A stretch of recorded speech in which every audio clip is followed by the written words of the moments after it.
एक परिवार अपनी बेटी के श्राद्ध कर्म के लिए तैयारी कर रहा था। पूरा घर गम में डूबा था। जिस बेटी को पाल पोस कर बड़ा किया, उसके लिए बड़े बड़े सपने देखे थे, अब वह इस दुनिया में नहीं थी।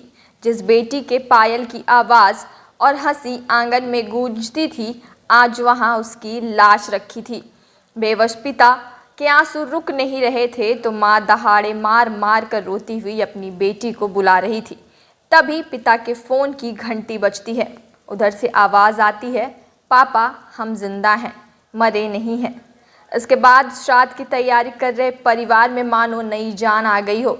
घर में मातम की जगह फिर से खुशियों ने ले ली थी। इस मामले की चर्चा पूरे इलाके में हो रही है। इसके साथ ही लोगों के मन में कई सारे सवाल भी हैं। आपके मन में भी फिलहाल कई सवाल आ रहे होंगे, तो चलिए बताते हैं आखिर पूरा माजरा क्या है। मामला बिहार के पूर्णिया के अकबरपुर थाना क्षेत्र का है। यहाँ की रहने वाली अंशु कुमारी 1 महीने पहले अचानक रहस्यमयी तरीके से गायब हो गई थी। परिजनों ने बहुत ढूंढा, लेकिन अंशु का कहीं पता नहीं चला। बीते दिन पुलिस को स्थानीय नहर से एक लड़की की लाश मिली थी। लाश मिलने के बाद पुलिस ने अंशु के परिजनों को इसकी जानकारी दी। पुलिस को मिली लाश का चेहरा पानी में डूबने के चलते इतना फूल गया था कि उसे पहचानना नामुमकिन जैसा ही था। इसके बाद भी अंशु के परिवार ने कपड़ों के आधार पर उसकी पहचान अपनी बेटी के रूप में की थी और शव को अपने घर लेकर चले गए थे। पूरे परिवार पर मानो दुखों का पहाड़ टूट गया था। वहीं इलाके के लोग भी गमजदा हो गए थे। पिता इतने सदमे में थे कि उन्होंने दाह संस्कार के रस्मों से अपना पैर खींच लिया था, लेकिन बेटी का श्राद्ध तो करना ही था।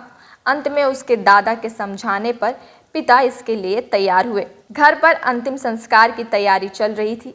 इसी बीच अंशु ने अपने पिता विनोद मंडल के मोबाइल फ़ोन पर वीडियो कॉल किया। उसने बताया कि पापा हम अभी जिंदा हैं। इसके बाद मानो घर में खुशी की लहर दौड़ गई हो। परिवार का हर एक व्यक्ति खुशी में डूब चुका था, लेकिन सभी के मन में एक सवाल था, अंशु तुम कहाँ हो? अगर जिंदा थी तो घर क्यों नहीं आई?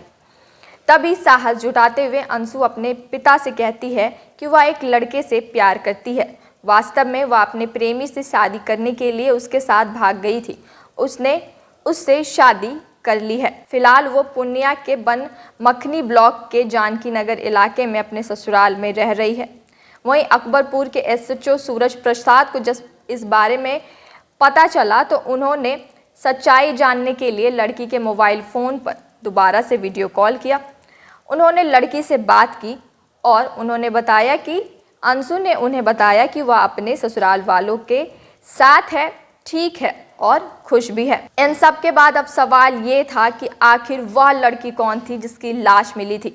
इस संबंध में जब एसएचओ से पूछा गया तो उन्होंने बताया कि उसकी भी पहचान साफ हो चुकी है। ये प्रेम प्रसंग में ही हत्या का मामला है। लड़की के घर पर छापा मारा गया, लेकिन उसके परिजन जो हैं अभी फरार चल रहे हैं। उनकी खोज जारी है।